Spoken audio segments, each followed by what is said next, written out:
जब तक सदन में चर्चा नहीं होगा, जब तक सदन में चर्चा करने वाले लोग नहीं होंगे, तब तक ये समस्या रहेगी। इसलिए सदन में ऐसे लोगों को भेजिए जिनमें वास्तव में जिगर हो, जो नक्सल की बात आए चाहे किसी की बात आए, जो अपना स्पष्टीकरण जब रखे, जब अपना तर्क दे, प्रधानमंत्री भी माथा झुकाकर सुने। नहीं है। और हमारे माननीय सांसद बोलते हैं विशेष समुदाय का है। यहाँ तो चंद्रप्रकाश चौधरी जी को मालूम ही नहीं है पारसनाथ पहाड़ किसका है। आज अगर आपको नक्सल के कारण को समझना है, क्योंकि देश के प्रधानमंत्री आए थे खूंटी, तो बड़ा बड़ा भाषण दे रहे थे कि हमारी सरकार में नक्सल की समस्याओं को हमने कम किया है, तो हम प्रधानमंत्री को बकायदा आपके चैनल जितने भी मीडिया सोशल मीडिया आए हैं, मैं उनके माध्यम से देश के प्रधानमंत्री को संदेश देना चाहूंगा कि नक्सल समस्या ब्लू ऑपरेशन और ग्रीन ऑपरेशन से सफल नहीं होगा।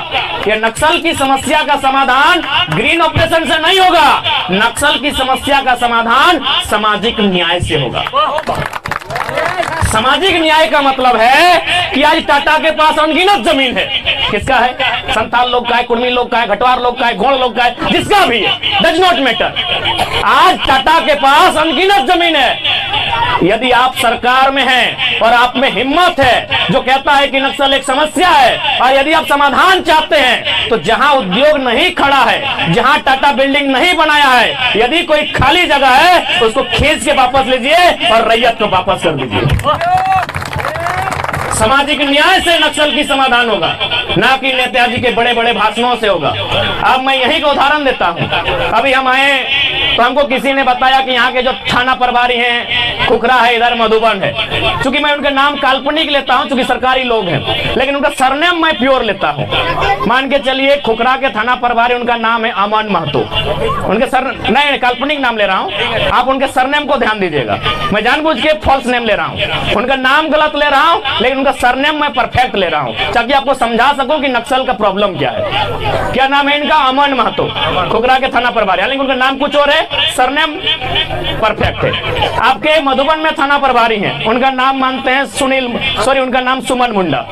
नाम गलत ले रहे हैं, लेकिन उनका सरनेम हम परफेक्ट ले रहे हैं। अब यही कुछ नक्सलियों का नाम हमारे मोबाइल में है, उनका नाम है विजय महतो। विजय नाम गलत है, लेकिन पीछे का महतो नाम गलत नहीं है। नाम है उनका कमल बेसरा। कमल नाम गलत है, लेकिन बेसरा नाम गलत नहीं है। मेरा बात को समझिएगा, क्योंकि हम एक सेंसिटिव मुद्दे पे बात कर रहे हैं। मैं उनका जो नाम ले रहा हूँ काल्पनिक नाम ले रहा हूँ, लेकिन उनका सरनेम मैं पक्का परफेक्ट बोल रहा हूँ। अब ध्यान दीजिए, मैंने क्या कहा कि थाना प्रभारी कोई डैश डैश महतो है। नक्सल में जो सरकारी लिस्ट में वो भी कौन है? डैश डैश महतो है। मधुबन का थाना प्रभारी कौन है? डैश डैश मुंडा है। नक्सल में जो इनामी राशि कौन है? वो भी डैश डैश बेसरा है।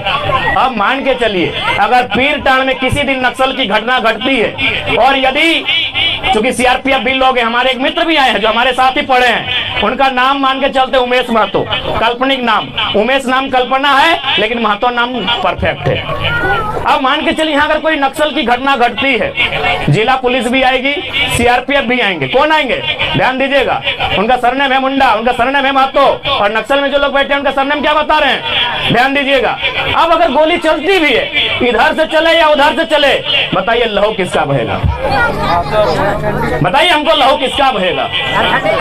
दोनों झारखंडी हैं। बाकायदा अगर उनको रिसर्च किया जाएगा, जो सीआरपीएफ में बैठा है, जो जिला पुलिस में बैठा है, और जो सामने जंगल में बैठा है, हमको लगता है दाएं बाएं से खोजने से, मामा मौसा जेठा करने से एक दूसरे का रिलेशन निकलेगा। ये किसी का हिम्मत नहीं है। ये पूरे भारत देश में किसी माई के लाल का हिम्मत नहीं है कि नक्सल में नक्सलियों की मांग में खड़ा होकर बोल सके। यानी ध्यान दीजिए, क्या भाई कारण क्या है?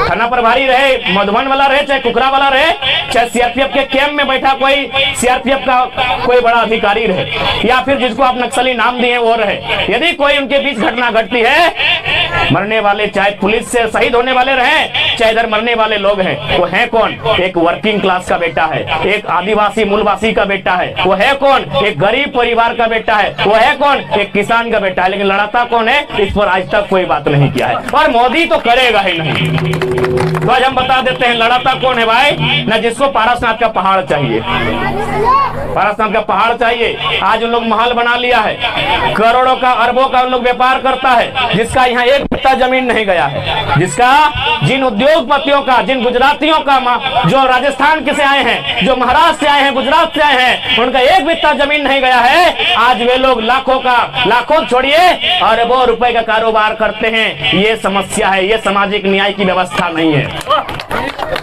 तो जिस दिन इनका सदन में बात होगा, इसलिए हम बार बार कहते हैं कि सदन में ऐसे लीडर को भेजिए जिसमें जिगरा हो, जो जाके बात को बोल सके। यहाँ तो चंद्रप्रकाश चौधरी जी को मालूम ही नहीं है पारसनाथ पहाड़ किसका है। देखे थे ना लेटर इन्होंने लिखा था कि फलना समुदाय का है। उनसे पूछिएगा कि फलना समुदाय का कई गो गांव है, यहाँ कई गो गांव है भाई। वो जो गुजरात से वो फलना समुदाय आया है, कई गो गांव है उनका, एक भी गांव नहीं है। और हमारे माननीय सांसद बोलते हैं विशेष समुदाय का है। जब तक सदन में चर्चा नहीं होगा, जब तक सदन में चर्चा करने वाले लोग नहीं होंगे, तब तक ये समस्या रहेगी। इसलिए सदन में ऐसे लोगों को भेजिए जिनमें वास्तव में जिगर हो, जो नक्सल की बात आए चाहे किसी की बात आए, जो अपना स्पष्टीकरण जब रखे, जब अपना तर्क दे, प्रधानमंत्री भी माथा झुकाकर सुने। सुनना होगा।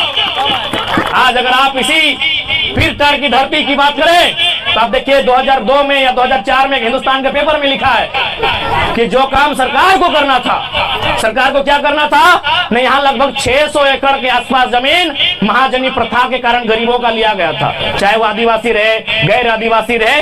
कैसे लिया गया था न, घर में शादी है, बिहा है, भोज है, तो क्या किया ना, उसको 4 आना 12 आना रुपया उधार दिया गया। वो आदमी मर गया, उसका बेटा भी मर गया, लेकिन सेठ जी का 4 आना का चुकाई नहीं हुआ है।